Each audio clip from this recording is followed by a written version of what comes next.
देवी आणि देवता मनुष्य समाजात लपून राहत आहोत। आम्ही देव लोक स्वर्गातून पृथ्वीवर आलो आहोत कारण की मनुष्य समाजावर एक खूप मोठे संकट आहे। आम्ही आमचं नॉर्मल जीवन जगत आहोत।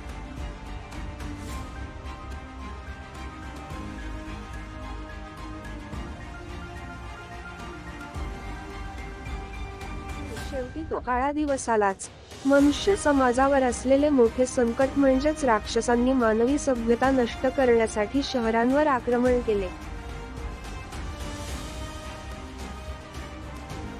आम्ही हिंदू धर्मातील देवी आणि देवता मानवांचे रक्षण करण्यासाठी ढाल बनून उभे राहिलो।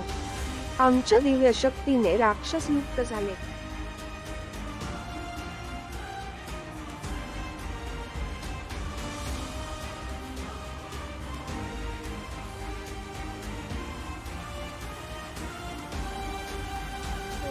आम्ही हिंदू देवी आणि देवता पृथ्वीवर आहोत तोपर्यंत कोणीच मनुष्यांना हानी नाही पोहोचवू शकत।